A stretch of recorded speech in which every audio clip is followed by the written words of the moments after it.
Orang Wahabi ini kalau berbicara pinter, kok pinter, tapi pinter ngakali.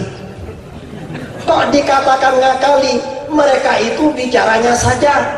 Wahabi kalau ditanya, Wahabi kamu ini tujuannya apa? Mereka pasti menjawab, kita ini mengajak umat Islam kembali kepada Al-Quran dan hadis. Itu ajarannya. Nah, kalau sudah ngomong begitu, gimana caranya kita jawab? Padahal itu semuanya hanya propaganda, omong kosong. Mengapa omong kosong? Karena yang dimaksud kembali kepada Al-Quran versi Wahabi bukan kembali kepada Al-Quran seperti yang ditafsirkan, seperti yang difahami oleh para ulama ahli tafsir. Tetapi maksud kembali kepada Al-Quran yang pertama kembali kepada terjemahannya. Itu yang pertama.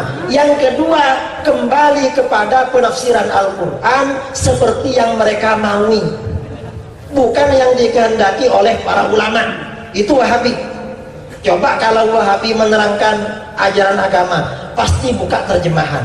Mengapa buka terjemahan? Tidak pernah belajar kitab tafsir. Tahun 2009 saya diundang teman-teman Aswaja di Bali berdebat dengan Wahabi tentang tahlil. Lalu kata Wahabi ini, orang tahlilan di Indonesia ini haram. Saya tanya, mengapa haram? Dilarang di dalam Al-Quran. Saya bilang, saya ini mengaji tafsir di daiyah, di pesantren saya, di pesantren kiai saya, hatam bolak-balik, belum pernah ada tafsir yang mengharamkan, apalagi ayat Al-Qurannya. Ternyata kata pimpinan Wahabi ini, loh ada itu. Di mana? Surah Tabarak ayat 2. Alladzi khalaqal mauta wal hayata liyabluwakum ayyukum ahsanu amala. Allah yang menciptakan hidup dan mati, menciptakan mati dan hidup untuk menguji kamu siapa di antara kamu yang paling bagus amalnya.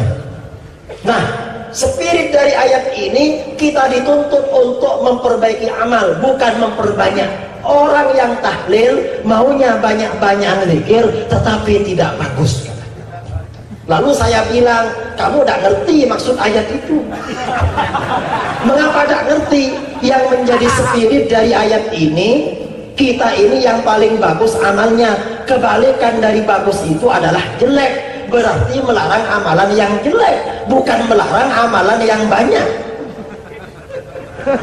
Kalau amal soleh, apalagi zikir, semakin banyak semakin bagus, semakin baik. Di dalam Al-Quran, ya ayyuhalladzina amanu dzkurullah dzikran katsira. Berzikirlah kamu kepada Allah sebanyak-banyaknya, tapi kalau kamu sedikit-dikitnya, jangan sebanyak-banyaknya.